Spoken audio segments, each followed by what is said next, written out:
Esta es la noche en el continente americano.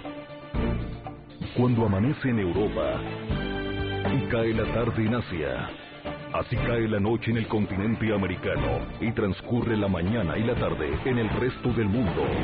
La noche bajo la dirección de Claudia Gurizati. Arrecian ataques del grupo criminal de las FARC en Colombia. Íbamos dormidos y escuchamos disparos nada más. Autoridades afirman que la organización terrorista disparó contra un bus lleno de civiles en el departamento de Nariño, dejando como saldo 3 personas muertas y cerca de 10 heridos. Tenemos un hecho demencial de la guerrilla que inicialmente bloqueó la carretera y un vehículo bus fue objeto de balas. El cruel atentado fue ejecutado horas después de que el Congreso de Colombia aprobara el denominado Marco Legal para la Paz, que entrega al presidente Juan Manuel Santos herramientas jurídicas para entablar eventuales diálogos de paz con grupos armados ilegales. Con lo que nosotros no estuvimos de acuerdo, que fue con que los responsables de la Comisión de Delitos de Lesa Humanidad pudieran obtener la libertad después de ser condenados. Hechos de paz versus hechos de guerra. Hoy en la noche hablan los protagonistas de la noticia. Los congresistas colombianos José Darío Salazar y Guillermo Rivera explican y analizan la polémica reforma constitucional que fue aprobada en medio de una nueva arremetida del terrorismo. Presentamos la denuncia de una madre que no entiende cómo las FARC, pese a haberse comprometido a dejar el secuestro como instrumento de guerra, aún mantiene a su hijo plagiado desde hace 290 días. Comienza la noche bajo la dirección de Claudia Gurizati. La noche bajo la dirección de Claudia Gurizati. Enciende las luces para que usted vea el punto clave de la noticia. Soy Jason Calderón, bienvenidos. La noticia: con una amplia mayoría, finalmente el Senado y la Cámara de Representantes de Colombia aprobaron y conciliaron el polémico Marco Legal para la Paz. La noticia: críticos de la reforma constitucional y organismos defensores de derechos humanos, como Human Rights Watch, coincidieron en señalar que esta legislación abre la posibilidad legal para que el Estado renuncie a la persecución penal de quienes se desmovilicen. El punto clave: la preocupación y la molestia que genera en un sector de la opinión y específicamente en las víctimas del conflicto armado la posibilidad de que crímenes de lesa humanidad puedan quedar impunes en un eventual proceso de paz. Con lo que nosotros no estuvimos de acuerdo, que fue con que los responsables de la Comisión de Delitos de Lesa Humanidad pudieran obtener la libertad después de ser condenados, o que los procesos contra ellos pudieran suspenderse, lo cual pues es violatorio del Tratado de Roma y yo diría que el mismo bloque de constitucionalidad. Este marco constituye el retroceso más serio que ha experimentado Colombia en los últimos 20 años en materia de derechos humanos.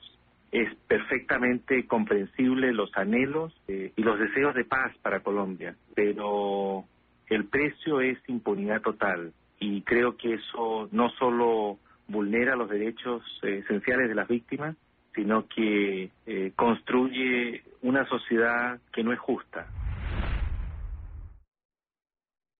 La noticia: al mismo tiempo que finaliza en el Congreso colombiano con una aprobación aplastante del Marco Legal para la Paz, también avanzan y a la vez se incrementan las acciones criminales de quienes podrían ser sus eventuales beneficiarios.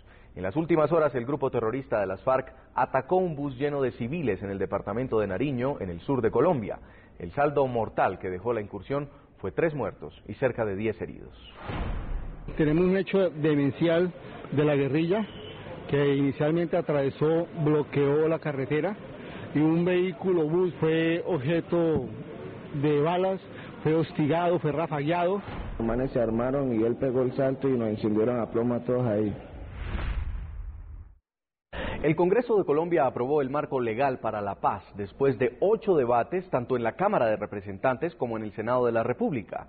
Si el presidente Juan Manuel Santos ha dicho que la llave de la paz no está en el fondo del mar, los parlamentarios en este caso hicieron las veces de cerrajeros y ya dejaron a disposición del gobierno un instrumento legal para negociar con los grupos ilegales. Estos son los criterios del Marco Legal para la Paz. Solo podrán acogerse al Marco Legal para la Paz aquellos combatientes de grupos armados ilegales como las FARC y el ELN que hayan dejado las armas en grupo como consecuencia de un proceso de paz o de forma individual. Asimismo, los desmovilizados deberán reconocer su responsabilidad en los crímenes, liberar a todos los secuestrados, desvincular a los menores de edad ilícitamente vinculados al conflicto, garantizar la reparación de las víctimas y la no repetición de las hostilidades. Los agentes del Estado podrán también acogerse al marco legal para la paz mientras esté probada su participación en el conflicto. Las BACRIM y los narcotraficantes quedan excluidas de este marco. No todos los delitos cometidos por los combatientes serán penalizados de acuerdo al marco legal para la paz. En la Fiscalía General de Colombia recaerá la priorización de la acción penal y el Congreso, a través de ley estatutaria, tendrá que determinar los criterios de selección de los casos. Esa misma ley estatutaria tendrá que establecer los requisitos y condiciones para la suspensión de la ejecución de la pena, las sanciones extrajudiciales y autorizar la renuncia a la persecución judicial de acuerdo a la gravedad y a la representatividad de los casos. Según el texto aprobado, de esta forma serán judicializados los máximos responsables de delitos de lesa humanidad, es decir, los cabecillas de los grupos terroristas, quienes además, en virtud de este marco, no podrán participar en política. El acto legislativo aprobado también contempla un tratamiento diferenciado para los grupos ilegales que estén sometidos a un acuerdo de paz, hecho que será reglamentado por una ley estatutaria. En el ámbito de la justicia transicional, concepto principal del marco legal para la paz, está contemplada la creación de una comisión de la verdad. Este organismo extrajudicial podrá formular recomendaciones para la aplicación de los criterios de selección de los delitos a investigar tras la desmovilización de los combatientes. La Comisión de la Verdad, reglamentada también por ley estatutaria, podrá aplicar mecanismos para la reparación de las víctimas y el conocimiento de los casos. El Congreso tendrá 4 años para reglamentar el marco legal para la paz, una vez el gobierno presente el primer proyecto de ley que autorice la aplicación del mismo. Esto tendría que ocurrir en cuanto el gobierno haya avanzado en las negociaciones de paz con grupos criminales y terroristas, como las FARC o el ELN, hecho que aún no parece vislumbrarse en un futuro cercano. Saludamos en nuestros estudios internacionales a Guillermo Rivera, es representante a la Cámara por el Partido Liberal. Representante Rivera, bienvenido al programa La Noche. Gracias, Jason, muy amable. También nos acompaña José Darío Salazar, senador colombiano por el Partido Conservador. Senador, bienvenido. Gracias, Jason, muy amable por su invitación. Quiero comenzar con usted, señor Rivera. Finalmente, el presidente Juan Manuel Santos tiene una herramienta para empezar a hablar de paz con grupos como las FARC. ¿Ustedes consideran que puede estar tranquilo el pueblo colombiano frente a que un proyecto como este no vaya a dejar en la impunidad crímenes de lesa humanidad? Por supuesto que el pueblo colombiano puede estar tranquilo, pero me parece necesario hacer una precisión. En este momento el presidente Juan Manuel Santos todavía no tiene la llave en sus manos. Este proyecto de acto legislativo que fue aprobado, que significa una reforma a la Constitución, lo que hace es habilitar al presidente para presentar ante el Congreso de la República un proyecto de ley que lo desarrolle. Solamente en ese momento, cuando exista una ley que desarrolle esta reforma a la Constitución, el presidente de la República podrá realmente tener la llave de la paz en sus manos. Este proyecto lo que definió fue unos estándares mínimos que debería respetar una ley que sí le entregaría ya facultades precisas, criterios de selección para adelantar un proceso de paz. Por supuesto, entre esos estándares mínimos, lo que se evita es justamente la impunidad. ¿Y usted qué cree, senador Salazar? Una vez se ha aprobado ya por una aplastante mayoría y a pesar de que sectores como afines al expresidente Álvaro Uribe se opusieron tajantemente a este proyecto, pues ya está abierta la puerta para eventualmente poder empezar a negociar con terroristas. Yo creo que se abre la puerta para la impunidad. Creo que el proyecto lo que va a permitir es que todos aquellos no seleccionados, que no son los cabecillas de las FARC, al no ser seleccionados, el Estado renuncia a la persecución judicial penal, por eso no son seleccionados. Mi pregunta y mi comentario en el Senado y a los colombianos es lo siguiente. Usted lo ha dicho, ¿quién asesinó hoy a civiles que iban en un bus de servicio público de Pasto a Tumaco? insurgentes de la subversión, de las FARC. El asesinato es un crimen de lesa humanidad, pero ellos no son cabecillas, pueden no ser seleccionados porque no son cabecillas, y entonces al no haber investigación contra ellos va a quedar impune su crimen y las víctimas van a quedar sin saber la verdad y sin la reparación del daño causado. ¿Quién cuida los cambuches donde están los secuestrados? ¿La máxima dirigencia de la subversión o los soldados de la subversión? Y en esos cambuches se tortura física y psicológicamente a los prisioneros, y como estos no son máximos responsables, pero cometen crímenes de lesa humanidad, el Estado, como dice la norma constitucional, puede renunciar a la persecución judicial penal, y entonces, al no ser investigados, nunca se sabrá su responsabilidad, y así con los violadores, y así con los que reclutan menores, que no necesariamente son los máximos cabecillas, pero que cometen crímenes de lesa humanidad.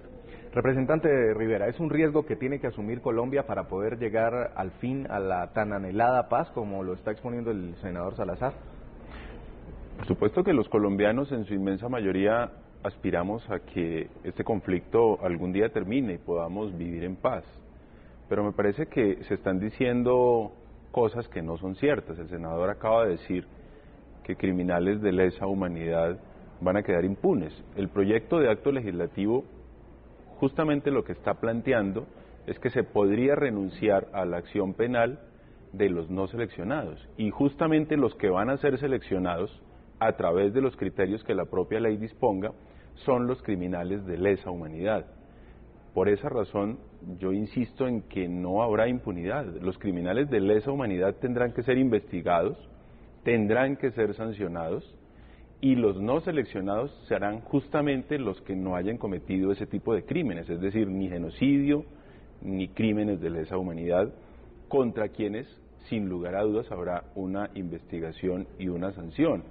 Por eso me parece que se están haciendo apreciaciones que no son precisas y que no corresponden a la realidad. Ahora, el propio Congreso de la República, por iniciativa del gobierno, a través de una ley, tendrá que establecer criterios de selección. Y entre esos criterios de selección el propio acto legislativo consagra uno que es muy importante y que es el que define a los crímenes de lesa humanidad, y es la sistematicidad.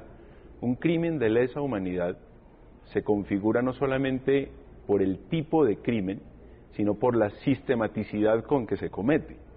Y eso está absolutamente definido en el proyecto de acto legislativo y deberá ser desarrollado por una ley de la República. Ahora, hubo una discusión sana dentro de todo el proceso que avanzó el marco legal para la paz por la Cámara de Representantes, por el Senado, en el cual hubo muchas críticas, entre ellas las de Human Rights Watch, por ejemplo, avisando de la necesidad de revisar el proyecto final. Se le adhirieron algunos parágrafos. ¿Usted cree que ya con esto podríamos empezar a creer que se puede hablar de paz en Colombia sin la necesidad de estarle dando beneficios que para las víctimas del conflicto podrían ser sinceramente inverosímiles a los criminales? Yo creo que tengo la suficiente autoridad para hablar a nombre de las víctimas. Llevo 5 años trabajando en favor de las víctimas. Fui coautor del proyecto de ley que se archivó de reparación a víctimas, y soy coautor del proyecto de ley que finalmente fue aprobado. Y este proyecto básicamente lo que está garantizando son los derechos de las víctimas. Yo personalmente hablé con el director de Human Rights Watch en un par de ocasiones. Él me expresó sus preocupaciones.